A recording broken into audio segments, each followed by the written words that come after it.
The opinions voiced in this program are for general information only and are not intended to provide specific advice or recommendations for any individual. To determine which investment or investments may be appropriate for you, consult with your attorney, accountant, financial advisor, or tax advisor prior to investing. Securities are offered in the U.S. through First Allied Securities, Inc., a registered broker-dealer. Member FINRA SIPC. Advisory services offered through First Allied Advisory Services, Inc., a registered investment advisor. Opinions expressed by advertisers or third-party vendors are solely their own and are not affiliated with the Keeping Your Money Show or First Allied Securities, Inc. You're listening to the Keeping Your Money Show.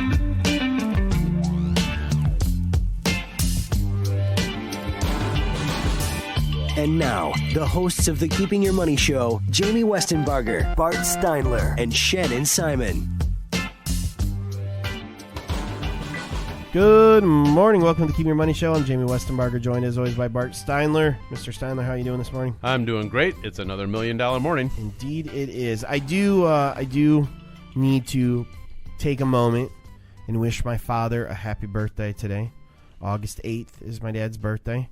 So because he's outside of our listening area, I can tell you that as soon as the show is over, I will be traveling to the Flint area to wish him a surprise happy birthday. Oh, that's great. My young brother flew in from California unbeknownst to my father and picked him up from the airport yesterday, and we're going to drive over to what he thinks is a small barbecue with my youngest brother, and there are actually going to be about 80 people there, so it'll be kind of fun. Well, it sounds like a wonderful Westenbarger event. Yes, it will be. Very, very, very fun. So if you're in the Goodrich area and things are a little loud, I apologize in advance. And unlike when you're on the radio, they can't turn the volume down. Right, exactly. Well, and I mean, apples don't generally fall from the tree. So you get a bunch of us together, it does get a little bit loud. So this is a Keeping Your Money Show where we cut through all the bulls, the booyahs, the bells, whistles, honks, and horns to get you to the information that actually helps you move towards retirement. If you've tuned in to find a stock tip, you know by now you are listening to the wrong show. If you're here, though, to find out information that will actually move you in the direction of what you need to secure that ultimate dream of retiring and doing it comfortably, then that is what we are here for, and we hope to provide for you. You can tune in anytime on the web at keepingyourmoney.com. Previous shows there, as well as on iTunes. Just go to iTunes and search The Keeping Your Money Show. If you got any questions, concerns, comments, we love to hear them. 888-98-MONEY is the number, 888-986-6639, or shoot me an email, info@keepingyourmoney.com. I do respond to all those emails myself, even the ones that are rude. I responded to one 2 weeks ago that was not very nice, but I still responded. And I responded nicer than the email that came in. So of course you did, because that's the kind of guy you are. That's just how I am. Hey, this week, a couple days, Bart, we got a monthly mixer coming up. Oh, this is going to be a lot of fun. We're going to be on Tuesday, August 11th at the Perrin Brewing Company in Comstock Park in the Grand Rapids area. We have the upstairs loft reserved for our monthly mixer. It's 5:30 p.m. to 7:30 p.m. It's a casual open house style event. There's no presentations. You just come and meet the people from the Keeping Your Money Show. We have complimentary hors d'oeuvres, which are like snacks and appetizers. Beverages, you can have a beer or you can have a soft drink or an iced tea, whatever suits you. The number that Jamie gave, the 888-98-MONEY or 888-98-66639 is the number to call to RSVP. You can also RSVP by going to keepingyourmoney.com and clicking on the events tab. Yep. Then, of course, we got our baseball game Friday, September 4th, our second annual West Michigan Whitecaps game.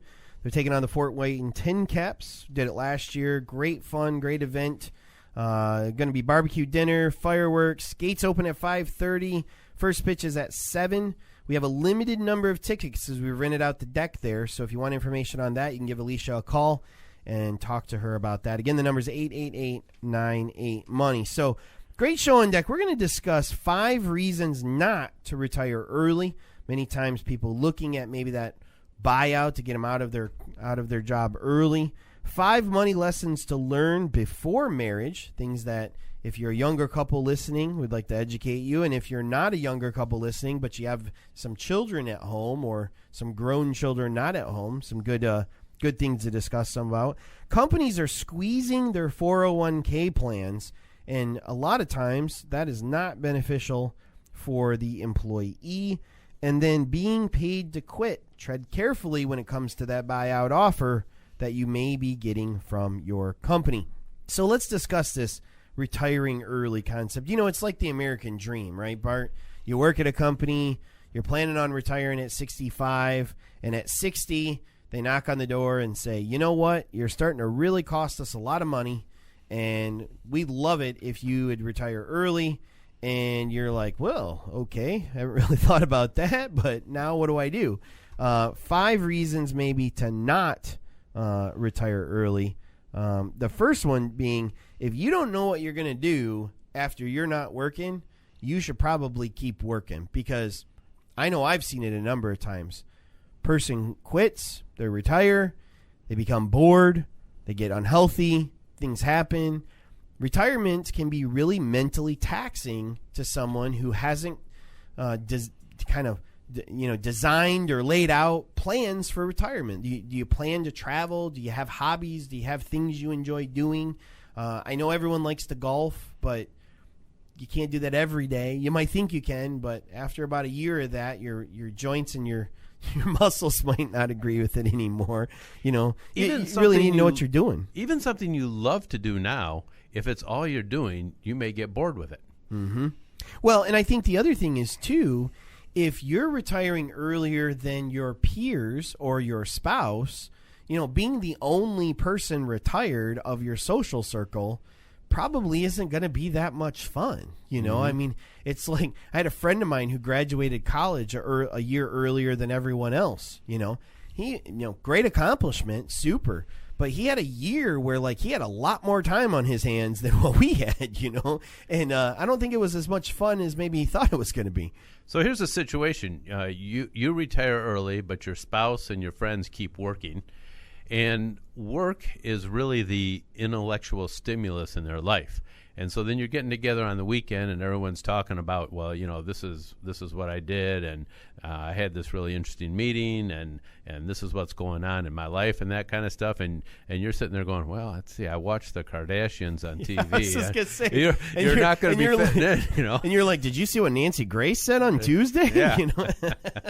Yeah, it definitely reduces the amount of social conversation that can be had. So, you know, and another reason to not retire early is simply because you hate your job. Unemployment, very, very low out there, meaning there are a lot of good jobs for qualified people. If you're looking, don't retire just because you don't like where you work or what you do. Maybe look for something else or somewhere else to work. This to me is shocking how much I hear this. And I was actually at a retirement party earlier this year, and you know, somebody I knew from my college days, and I kind of pulled him aside and was talking to him. I said, "Say, what was your motivation for retiring?" And he goes, "Oh, they kept changing so much stuff at work, and I didn't like it, and this and that, and it was one work complaint after another." And people that come in here and talk to us about wanting to retire, a lot of times it's because they don't like what they're doing. Here's an idea. Do something else. Well, find something that you enjoy doing. Right. And I think, too, a lot of times people think, well, if I do that one thing I really enjoy, I can't make as much as I'm making now. But if you do nothing, you'll make a lot less. Right. So, you know, so even if you're doing something part-time, or even if you're doing something that doesn't pay as much as your current job does, it's still less that you'll have to draw out of your savings to live on if you're making something. I'll give you an example. I have a client of mine that, quote unquote, retired to Florida, loves to golf, sat down and did a budget, which we'll talk about in a second, and realized that for what he wanted to do in retirement, it was going to be difficult for him to do everything.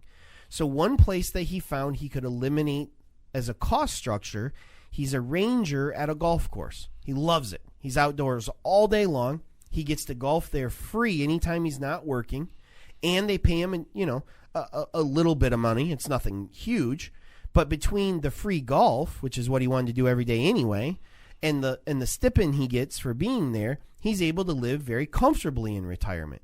Not nearly what he was making while he was working full-time as an engineer, but still very comfortable for him to do it that way. And I think that's the next thing. If you haven't figured out what your budget in retirement looks like, you can't even think about retiring at all, let alone early. Right. And when you're putting that budget together, you need to figure out, what kind of trips are we going to take? What kind of money do I have to budget for travel? What kind of money do I have to budget for health care? How many people go into these situations and don't even realize what health insurance is going to cost them in retirement? And it can be shocking to you if you work for a company that actually has provided a pretty good health insurance plan, and now you find you're on your own paying for that. You might be really surprised how much that health insurance really costs. That premium could be north of your house payment. Oh, absolutely. Absolutely. Another reason to not quit is you just hit your net worth goal. A lot of times we see people, they've set up this number. I want to have $1 million. I want to have $2 million. They hit it, and it's like the next thing is now I should retire. Well, when did you set up that goal? Let's sit down and really look at whether that goal still is appropriate. Does it still meet the needs of what your income is going to be? Does it still work if you retire 6 years earlier than what you originally had planned? All those things kind of come into play, and making sure that that number is still right. And then the last one really is, have you sat down and talked to everyone else that your retirement affects? Shannon, our associate that's on the radio a lot with us, talks about how when his dad retired, his mom thought about going to work, because they had not discussed how much time they were going to actually be spending together and what that was going to actually look like. I heard one wife describe it as having twice the husband and half the income. That's pretty good. And I know we joke about it, but you do have to look at that. If you've worked for 30 years and now all of a sudden you're going to spend the vast majority of your time at home, you've got to consider how that's going to impact both yourself and the people around you. Is that going to be something that you need to look at? And I think all of these have a very common theme to them, and that is sit down and really look at the big picture. Companies are very aware when they offer a buyout or, when people leave early retirement, many times the decision can kind of be, a knee-jerk reaction. You hit your goal, you're like, great, I'm out. And you don't really take the time to look those things over. So just like anything else when it comes to financial planning, really sit down, look at the pluses and minuses, and try to figure out what's really going to make the most sense for you so that when you do retire, you're ready to do it, you enjoy it, you don't have to go back to work later because you didn't have enough money, and you don't have to revisit the idea once you've kind of figured it out for good. Coming up, all right, 5 money lessons you need to learn before marriage. Coming up here on the Keeping Your Money Show.